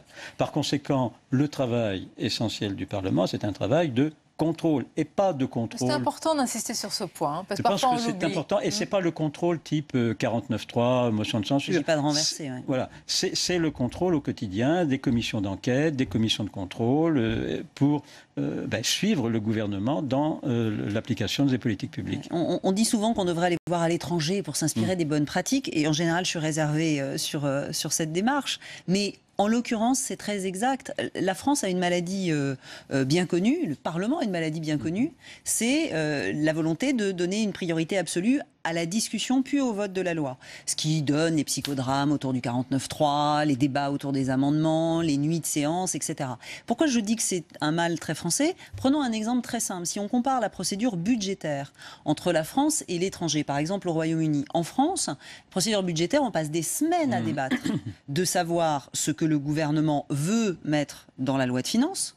Mais en revanche, la question de l'exécution budgétaire, c'est-à-dire la question de savoir comment le gouvernement a effectivement mis en œuvre ce à quoi il s'était engagé au moment où il a déposé le texte, ça prend quelques minutes. C'est un vote formel. En Angleterre, c'est l'inverse. C'est-à-dire qu'on fait confiance en quelque sorte au gouvernement. On lui dit, vous voulez tant, très bien, on vous le donne. Mais en revanche, on ira voir si vous avez effectivement fait ce que vous aviez annoncé avec l'argent qu'on vous aura alloué. Et c'est vrai que ça, s'il pouvait y avoir de ces primo-députés une transformation en quelque sorte de l'état d'esprit du Parlement, ce serait sans doute ça. Il faudrait leur insuffler lors du séminaire. Mais j'ajoute qu'on parle beaucoup, on en reparlera sans doute d'ailleurs, de la décision d'Emmanuel Macron de recourir aux ordonnances, mais finalement c'est la conséquence de ce mal que j'évoque. C'est parce que les parlementaires font durer éternellement désormais les débats législatifs qu'il y a cette volonté d'aller plus vite, parce qu'on sait bien, et les Français les premiers d'ailleurs, que tout le monde se plaint de ce que les réformes n'aillent pas assez vite. Je vous remercie pour vos analyses et cette pédagogie qui va nous être utile, j'en suis sûre, et nécessaire dans les prochains mois. Merci Dominique Rousseau et Anne Levade, à très bientôt. La suite de votre émission à suivre, c'est le grand entretien. Je reçois ce soir l'avocat et bâtonnier de Paris Frédéric Sicard, mais d'abord le tour d'horizon de l'actualité du jour.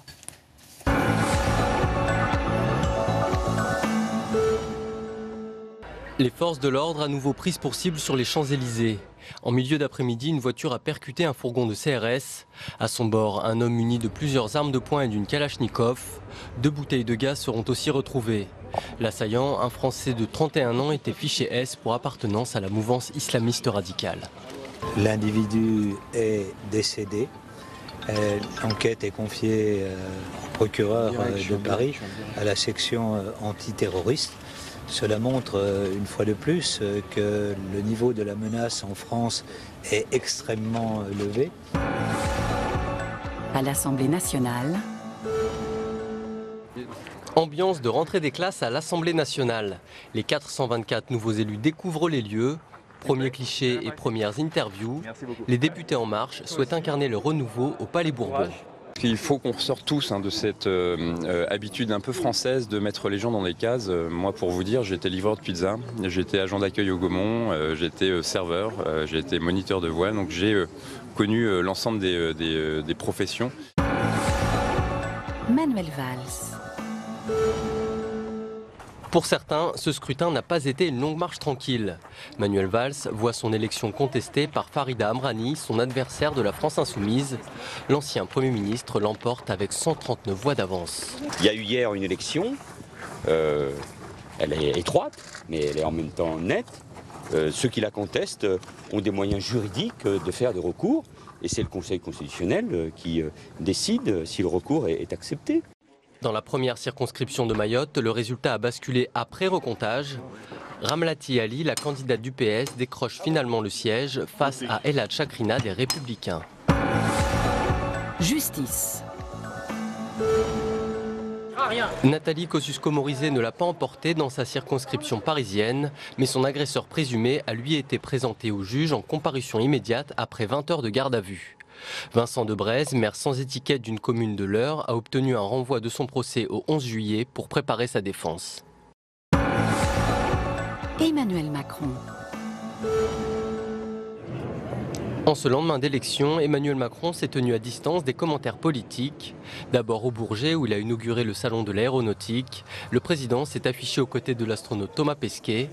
Plus tard dans la journée, il a reçu à l'Elysée le roi Abdallah II de Jordanie pour évoquer la situation au Moyen-Orient. Je veux d'ailleurs ici exprimer à Sa Majesté le roi toute mon admiration pour la manière dont il a su préserver avec succès la Jordanie dans un contexte régional difficile, malgré les pressions migratoires, malgré les risques de déstabilisation. La Jordanie reste un môle de stabilité dans la région. L'événement. Édouard Philippe a remis la démission de son gouvernement ce soir. Renommé dans la foulée, il doit composer une nouvelle équipe avant mercredi 18h. Richard Ferrand n'en fera pas partie, une mutation à la demande du président. Confortablement réélu, le député du Finistère va devoir laisser son poste de ministre de la Cohésion des Territoires. Pris dans une affaire immobilière, ce proche d'Emmanuel Macron accepte de démissionner pour briguer la tête du groupe La République En Marche à l'Assemblée nationale.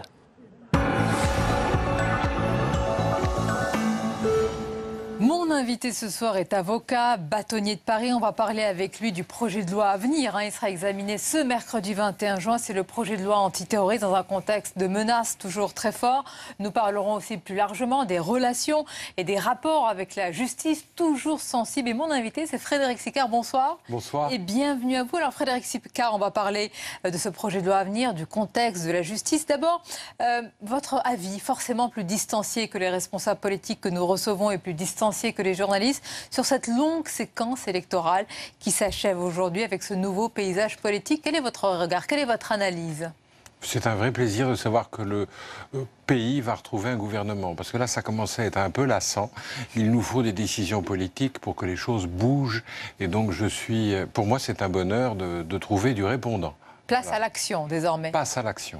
Il est détemps. Mais l'action, justement, et les réformes, ça va être un projet de loi, et pas des moindres. Celui qui sera examiné en Conseil des ministres, ce sera ce mercredi 21 juin. Il revêt un caractère sensible. C'est le projet de loi antiterroriste. Avant que nous entrions dans les détails, dans quel état d'esprit êtes-vous avant cet examen? D'abord, j'attends de voir ce qui va tomber, parce que nous avons bien compris qu'entre ce qu'on laissait publier dans les journaux et de ce qui va finalement arriver au Conseil des ministres bien après-demain, il y a peut-être une grande marge. Alors attendons de voir ce qui va tomber, parce que beaucoup de choses ont été dites, beaucoup de choses assez inquiétantes, et il nous faut savoir et le vérifier et l'éprouver. Moi, je trouvais que l'idée du président de la République de renforcer les renseignements était une bonne idée. je trouvais que l'idée de renforcer les équipes qui sont sur le terrain est une bonne idée. Je trouve que passer l'état d'urgence dans le droit commun, je ne vois pas à quoi ça sert.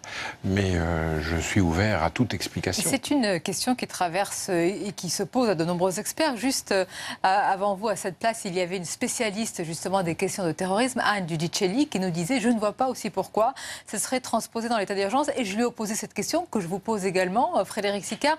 Mais quel gouvernement aujourd'hui, dans ce contexte de menace, après encore ce qui s'est passé aujourd'hui aux Champs-Élysées, pourrait dire, eh bien, stop, l'état d'urgence, il y a un moment, il faut que ça s'arrête, ça va s'arrêter. Est-ce que ce n'est pas une solution de faire passer quelques dispositions dans la loi? Un gouvernement d'action, et au début de ce propos, nous nous disions, bah, ça y est, maintenant ça va être l'action. Un gouvernement d'action pourrait avoir le courage de dire, de toute façon, ça ne changera rien. Ce qui va changer, c'est d'avoir plus de monde sur le terrain. Ce qui va changer, c'est de centraliser le renseignement.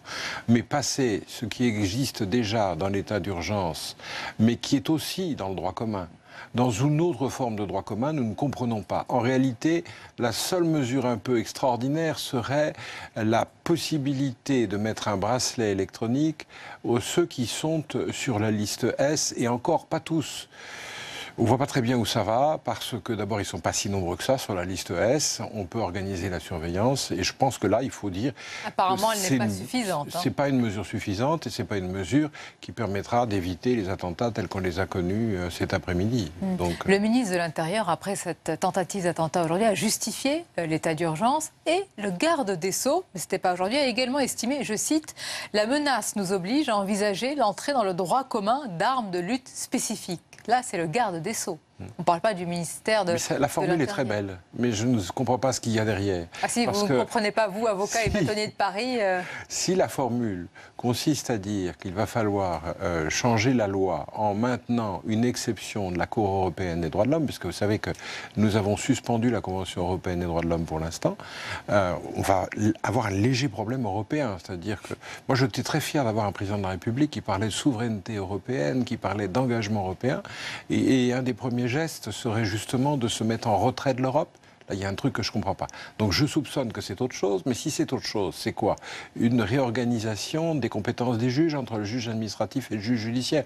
On ne va pas expliquer aux Français quelle est la différence entre le juge administratif et le juge judiciaire, mais là encore, on ne voit pas vraiment quelle est la vision politique. On se dit c'est des problèmes d'intendance, il y en a qui est moins bien payé que l'autre, il y a plus de budget quelque part. Si c'est pour des problèmes d'intendance, c'est pas commencer un beau quinquennat que de commencer par des petits problèmes budgétaires. Donc, il doit y avoir autre chose, mais cette autre chose, quoi donc? Je cherche à savoir quelle sera l'utilité de cette autre chose. Je ne le comprends pas. Quel est le fond du problème pour vous dans ces dispositions qui rentreraient dans la loi, Frédéric Sicard? Est-ce que c'est le fait que finalement, on dispose de moins de liberté, ou est-ce que c'est le fait que vous, magistrat de manière générale, vous disposez de moins de marge de manœuvre? Est-ce que...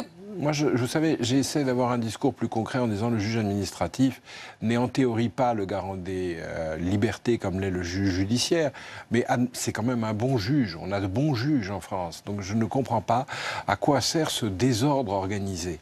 Simplement, moi, ce que je vois, c'est que des décisions administratives vont être prises, qu'on pourra les critiquer a posteriori et avoir donc des droits de la défense, un avocat a posteriori.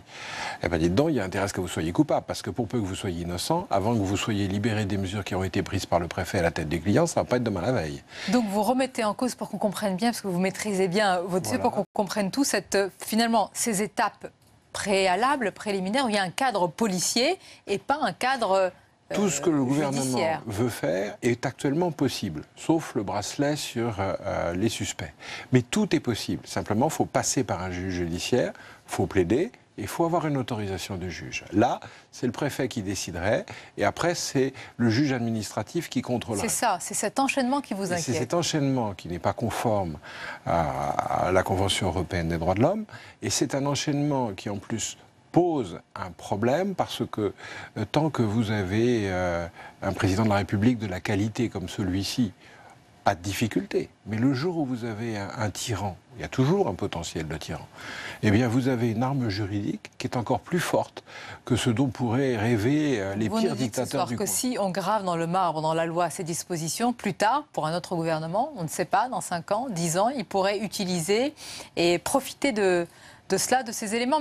C'est le premier danger, mais le danger essentiel. Mais là, vous pointez des dangers essentiels. Pourquoi alors, dites-nous, cela se passe dans une forme d'indifférence de l'opinion publique? Est-ce que l'opinion publique est là qui parle finalement avec, j'allais dire, ses tripes, son cœur, son angoisse par rapport à un contexte de menace? Elle ne se dit pas, peut-être qu'il faut intégrer cela, justement. Est-ce que ce n'est pas ça qu'il faut pour nous protéger? Ça, c'est vous qui allez m'aider à l'analyse. Ça explique peut-être le taux d'abstention absolument exceptionnel. Ça, c'est ma première remarque. Et puis ma deuxième remarque, moi, je reste optimiste. Donc je me dis que d'ici mercredi, la loi va être affinée. Le texte précisera que ça ne vaut que pour les actes terroristes, ce que le projet ne précise pas encore. Le texte trouvera sûrement des garde-fous supplémentaires pour être dans la ligne de la Convention européenne des droits de l'homme. Et je me dis, tout rentrera dans l'ordre. Et si ce n'est pas le cas? Si ça ne rentre pas dans l'ordre, tout ça va se terminer au Conseil constitutionnel. Et si ça ne se termine pas au Conseil constitutionnel, ça se terminera à la Cour européenne des droits de l'homme et ça se terminera mal pour notre pays. Et moi, je compte sur notre pays pour qu'il soit justement à la place où tout le monde le voit, où tout le monde l'attend, c'est-à-dire la première place dans la défense des libertés et non pas en queue de peloton. État de droit, état d'urgence, ça sera toujours une opposition, j'allais dire, frontale, toujours une dualité que l'on voit dans nos sociétés. C'est encore plus compliqué que ça. Parce que, vous savez, l'état de droit, ça se confond très souvent avec le droit de l'État. Et l'état d'urgence ne devrait être qu'une affaire provisoire. Le fond de la difficulté, c'est de quelle société rêvons-nous? Et je réponds, moi je rêve ni d'un état de droit, ni d'un état d'urgence réglant les problèmes de l'état de droit. Je rêve d'une société de droit. Je crois que la liberté finale des femmes et des hommes de ce pays, c'est pouvoir dire je ne suis pas d'accord, pouvoir s'expliquer devant un juge, de pouvoir faire valoir ses droits. Ça, c'est ce qu'on appelle une société de droit. Ça, c'est un vrai rêve démocratique. Et j'aspire à quelque chose qui est complètement différent de ce qui est en train d'être construit, parce que je pense que la sécurité est profondément liée à la liberté. Les deux vont ensemble. Et les deux ne sont pas incompatibles. Simplement, il y a un moment, c'est exactement ce qui a été mis en place depuis quelques siècles en France, c'est la justice qui tranche. Mais pas n'importe laquelle, la justice judiciaire. J'imagine que vous avez été d'autant plus surpris que si vous avez lu, par exemple, le livre Révolution d'Emmanuel Macron, il est écrit noir sur blanc qu'il faudra sortir, dit-il, de cet état d'urgence. Donc comment expliquer ce cheminement de sa pensée, de ses convictions? Est-ce qu'on peut penser qu'à la tête de l'État, qu'au confronté aux menaces, qu'avec les responsabilités sur les épaules, il ait pu évoluer?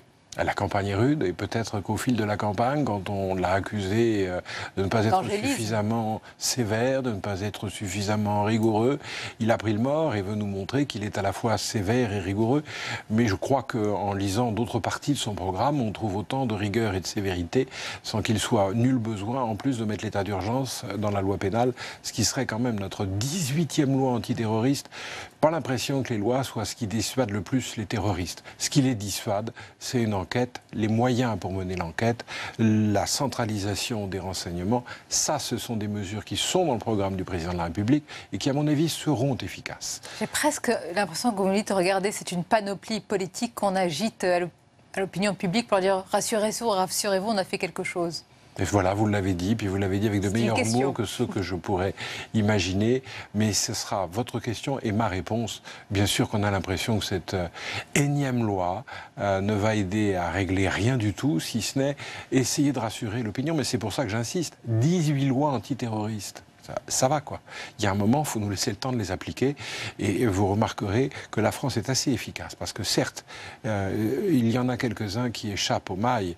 Mais l'air de rien, en 2016, le parquet antiterroriste, les juges antiterroristes ont fait un travail remarquable, ont réussi à démanteler à l'avance des attentats, enfin, à démanteler des groupes terroristes. Enfin, il faut laisser les gens travailler. Nous avons des juges formidables, des enquêteurs formidables. Nous sommes un pays où les renseignements généraux sont très bien organisés. Laissons-les travailler plutôt que de refaire une loi qui va semer le désordre. Ceci étant, moi, mon devoir, c'est juste de dire ça ne va pas marcher. Là, vous êtes en train d'alerter, en tous les cas. Et si, mercredi, il se profile ce que vous craignez, vous allez tirer la sonnette d'alarme, vous allez passer à l'étape d'après, on a compris.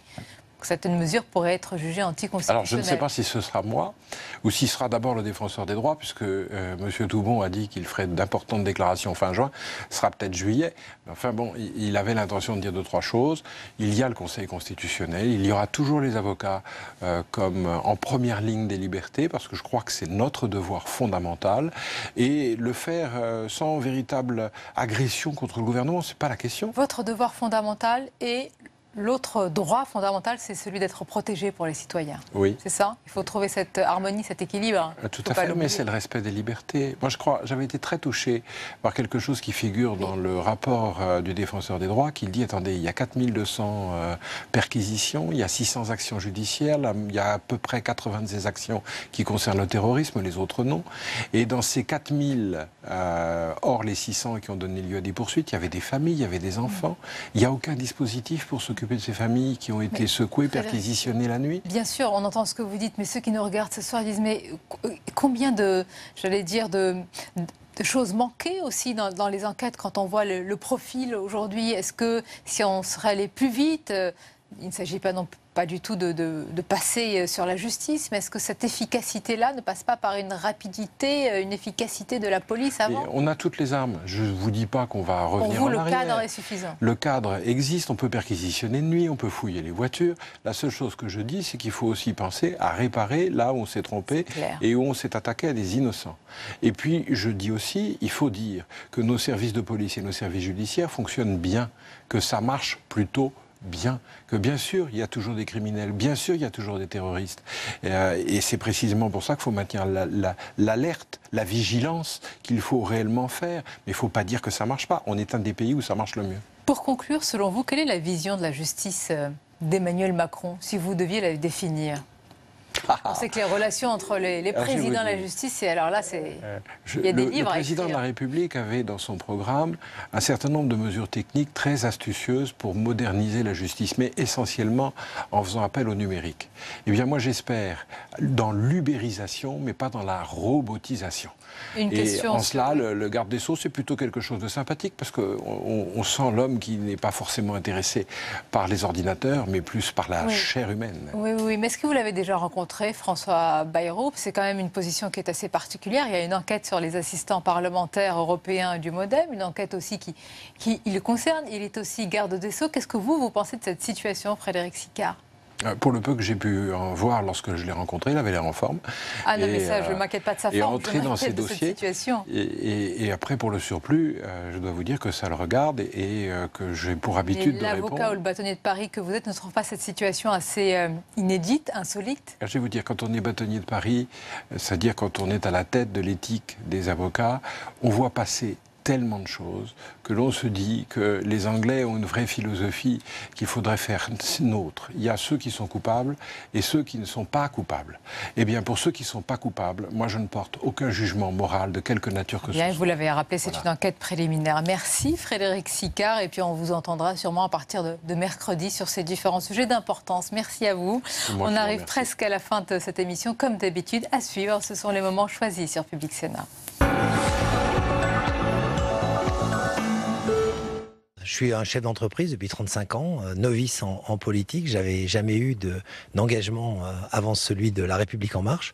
Et je crois que cette oxygénation de l'Assemblée nationale avec des gens qui viennent de la société civile et qui apportent pour les médecins leur expertise en santé, pour les chefs d'entreprise comme moi, leur expertise justement dans ces mécanismes de PME, PMI, va apporter un concret à la loi. Et bien évidemment, il y a des codes qu'on respectera, qu'on apprendra, et on apportera en plus notre regard un peu frais, un peu nouveau, et en tout cas, c'est ce que je compte faire à l'Assemblée nationale. Je suis socialiste depuis très longtemps, j'ai beaucoup d'amis dans l'Assemblée sortante, beaucoup d'amis au gouvernement. Évidemment, j'ai une pensée pour eux. Des amis qui ont été battus. Et je suis triste pour eux. Est-ce que c'est juste ou pas juste? C'est comme ça. C'est une formation qui a subi un échec comme elle n'en a jamais subi, qui se trouve sans aucun doute en mauvaise posture, en mauvais état. C'est en même temps une formation qui continue à parler à des Français, qui est représentée à l'Assemblée nationale. C'est une histoire, ce sont des idées, c'est un patrimoine culturel, mais tout ça est à refaire complètement. Tous les instituts de sondage nous donnaient royalement 50 sièges au deuxième tour. Alors je ne dis pas que je suis content à 115 plutôt qu'à 50, j'aurais préféré 300. Mais nous sommes déçus parce que nous avons perdu. Il faudra en tirer toutes les conséquences. Et en même temps, on a mieux résisté au deuxième tour, on sera la première force d'opposition avec un groupe conséquent et on a repris un peu d'électeurs entre les deux tours. Si l'eau se raréfie dans la région du Chiapas, le coca, lui, se répand. La firme s'est immiscée jusque dans les villages les plus reculés. Pas une route sans une échoppe aux couleurs de la marque. Elle a conquis le cœur des habitants qui peuvent boire jusqu'à 2 litres de soda par jour.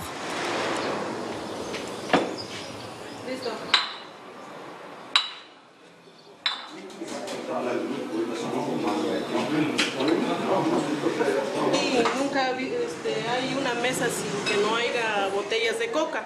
Si a veces la gente que viene a comer les digo, le digo no es bueno que tomen mucho refresco. Le digo porque les puede causar la enfermedad del azúcar. Pero ellos no, entienden diferente. Ellos lo que prefieren es su coca.